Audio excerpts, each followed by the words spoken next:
क्या भाभी, इतने दिन हो गए, आपको अब तक पता नहीं चला कि घर के लोगों को कैसा खाना पसंद है?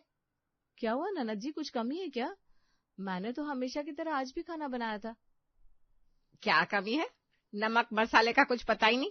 लगता है तू नमक डालना ही भूल गई। अब इसके लिए तो तुझे सजा मिलनी ही चाहिए। सजा का नाम सुनते ही सीमा डर जाती है। पवन कहता है, माँ पिछली बार आपने पूरा खाना जो इसे खिलाया था ना, वो बेचारी अब तक सजा भूली नहीं होगी। अरे हो जाती है कभी कभी डर से गलती। थोड़ा सा ही नमक कम है, जाकर नमक लाकर दे दो। अगली बार से ऐसी गलती मत करना, वरना मैं भी बचा नहीं पाऊंगा।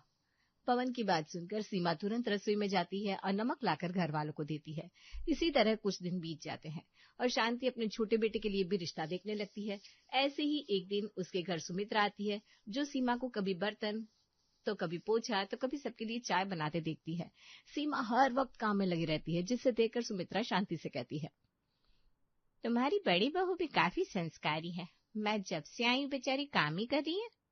अब आजकल की लड़कियां इतनी संस्कारी होती नहीं है, इन्हें दबा कर रखना पड़ता है। इसको मैंने बता रखा है हमारे घर की बहू की क्या मान मर्यादा है। अगर मैंने इसे छूट दे दी ना तो ये भी बाकी बहुओं की तरह मेरा घर तोड़ देगी। इसलिए मुझे अपनी बड़ी बहू की तरह छोटी बहू भी ऐसी चाहिए जो इसकी तरह हमारी चार बातें सुनकर रहे और डर कर रहे। फिर तो शांति बहन, तुम बिल्कुल चिंता मत करो।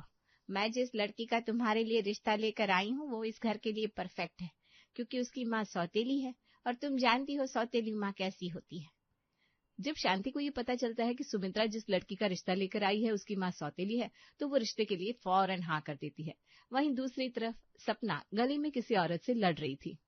आपकी हिम्मत कैसे हुई अपना कूड़ा हमारे घर के सामने फेंकने की? मेरी माँ भोली है, आप लोग मेरी माँ को डरा सकते हो, मुझे नहीं। अपना कूड़ा उठाओ वरना मैं यही कूड़ा तुम्हारे घर में फेंक दूंगी।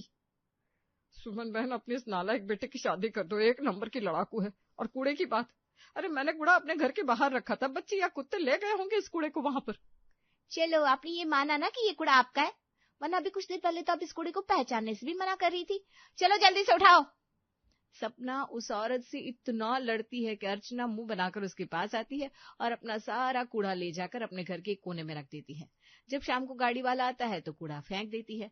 थोड़ी देर बाद मोहल्ले का एक लड़का आकर आशा से सपना की शिकायत करता है, आंटी आपकी बेटी बहुत ज्यादा बदमाश हो गई है, हर जगह बस अपनी बदमाशी दिखाती रहती है। कल रास्ते पर चलते हुए मेरी शर्ट फाड़ दी। माँ इसकी बातों में मत आना, कल अपने कुछ बदतमीज दोस्तों के साथ खड़ा होकर किसी मासूम लड़की की रैगिंग कर रहा था।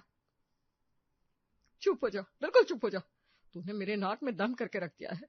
एक दिन बीतता नहीं कि तेरी शिकायत आ जाती है। अरे क्या करेगी तू ससुराल में, तेरे लिए लड़के देख रही हूं मैं। अगर किसी ने बता दिया तो कोई शादी ही नहीं करेगा। बेटा इसकी तरफ से मैं माफी मांग